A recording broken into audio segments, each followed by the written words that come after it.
Hi BookTube, it's Gina.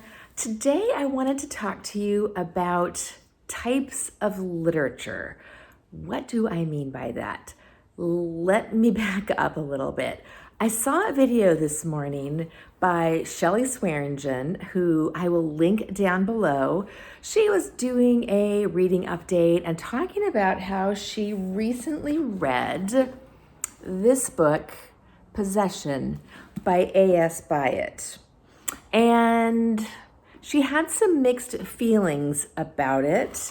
She thinks that AS Byatt is a little too buttoned up for her.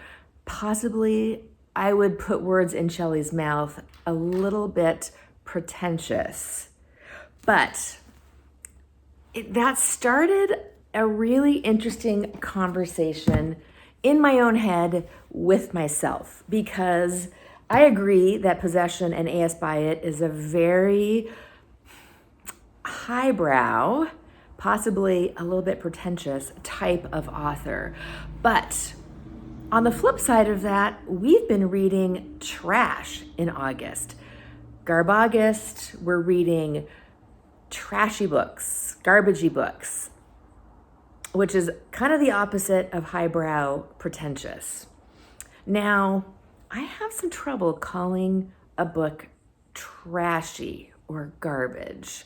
So in some of my videos, rather than saying trash, I've been saying lowbrow, because to me, lowbrow doesn't sound quite as negative as trash, but it allows us to categorize the book in a certain way, which just means, I'll talk about it in a second, that it doesn't have pretensions towards being illiterate or literary. But are those genres, or not genres, classifications valuable or correct? So let's talk about the classifications first. I'm laughing at myself because I'm kind of trying to think about how I want to frame this, because on the one hand, is a lowbrow book and a trashy book sort of the same kind of classification? I'm not sure. And let me also preface this by saying I was talking about a lowbrow book when I was talking about my TBR for Garbogust, and one of my commenters said, Gina, what's highbrow, what's lowbrow, what's middlebrow? So I've had that kind of floating around in the back of my head recently too. So I've had all these ideas popping around, and I just wanted to sit down and talk to you about it and see what your thoughts are. My first question to you, and maybe I should sort of do some definitions first, but my first question to you, given that I'm going to categorize my books as highbrow, middlebrow, or lowbrow, do you think trash is its own category, it's a fourth category, or do you think things like Danielle Steele, rather than be trash, would be considered lowbrow? Let's come back to that. So first of all, let's start with the highbrow literature, because Possession is a great example of that. Highbrow literature, to me, is a story or a style of writing that is very literary, and nuanced in ways that make you able to read the book on a whole bunch of different levels. So for instance, this is just basically a romance, but it's also got a lot of references to literature, to poetry, to Greek mythology. So you can really read it on the level of just reading it for the story, but you can also dig in and read it on another level, really paying attention to the allegories within it, the nuance of that another layer, sort of below the layer or above the layer of the story itself. And I think I agree with Shelly that this book is it really is a bit pretentious. I've tried to reread this recently. I restarted it again and I got a little ways in and I was like, ugh, it felt like a little bit of a slog. I loved this book though when I first read it. I absolutely loved it. So I think AS Byatt I would consider highbrow. I'm also going to pop Jane Austen into that category because you can also read her books on a lot of different levels. There's the story, but there's also so much in here about social structure and relationships. So there's a lot of different levels that you can read these on. And then my last example of somebody I think who's very highbrow is Iris Murdoch. This is Nuns and Soldiers.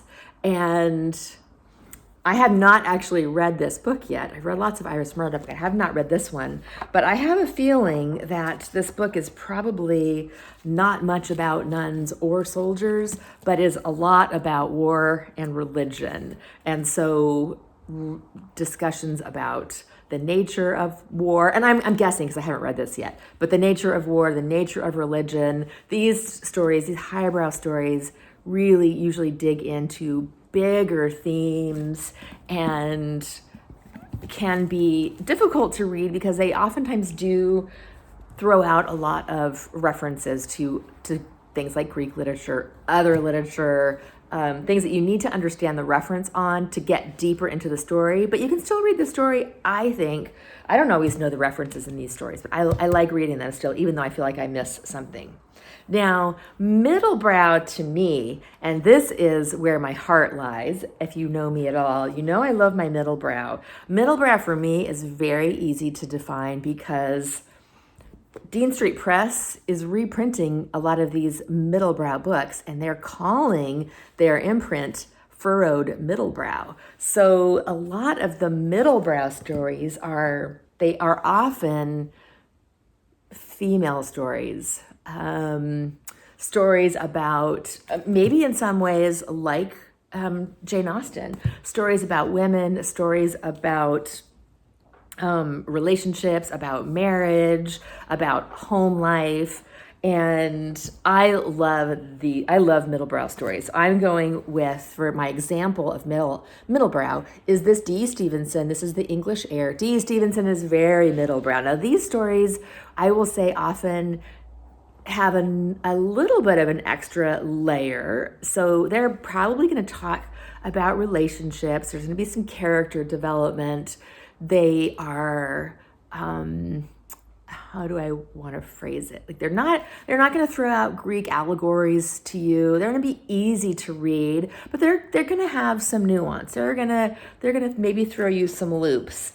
I've also got Barbara Pym in middlebrow section, and I love Barbara Pym. I call her sort of a cozy with a twist, and to me that's really what middlebrow is. It can be cozy, it can be nice, sweet stories, but they almost always have a bit of a punch to them. So they're not just complete love stories or really straightforward stories. They're going to have a little bit, but not quite as much as the highbrow. And then this is Green Gates by R.C. Sheriff. This is a Persephone book. I'm going to say Persephone, a lot of the Persephone reprints are also, I would say, very middlebrow, where they're really wonderful stories, but they also do still have that extra level of depth.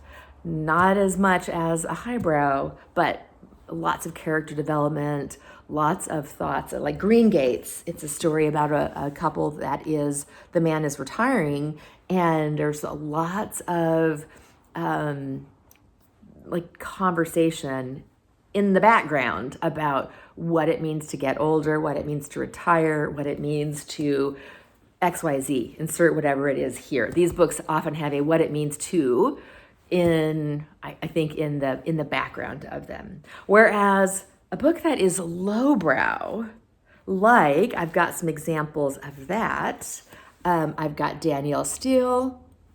This is Second Chance. I've got Mud's Angels. This is a Star Trek book by J.A. Lawrence. I just love that cover.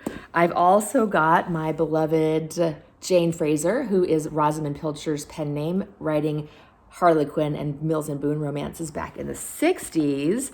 And then what I think is going to just be a straight romance, Emily by Jilly Cooper. I got this for Garbogist because this is probably as close to trashy as I get.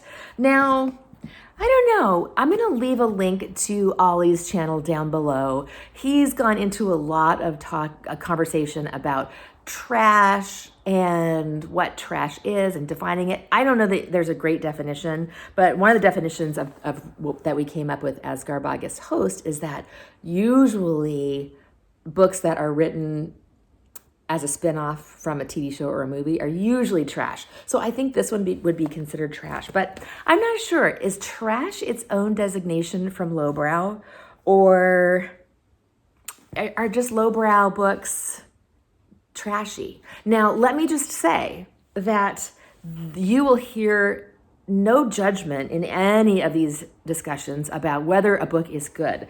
I love all of these books. I love reading these books. I love a lot reading these books. And I love these books. So I think for me, it's a way to sort of categorize things in my head. But it's not a generalization about whether a book is good or a book is bad. I think there's a lot of highbrow literature that is garbage, and there's a lot of garbage that is really, really good. So what do you think? I bet you, I might even be willing to say that, let's say like, well, is this garbage? It's a straight romance. It doesn't have, I didn't really talk about my definition of lowbrow. My definition of lowbrow is story. It just has a story. There's not much character development, probably. Things happen to the characters, but there's not much character development. You really can't read these as an allegory for something else. There's relationships in them, but there's no nuance. There's not much depth. And so, you know, is that the definition of a trashy book? I don't know. I think maybe there's 4 categories. But for Garbogist, this is as trashy as I'm going to get, because these are the books that I love.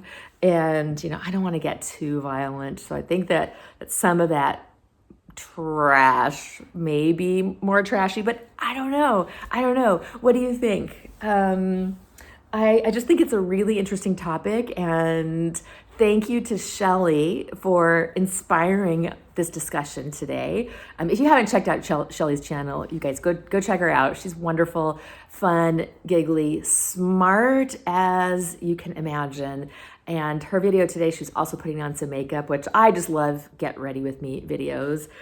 So check out Shelly's video that inspired me, and let me know what you think below. Do you agree, disagree with my designations? I'm really curious what your thoughts are. All right, I'll talk to you later.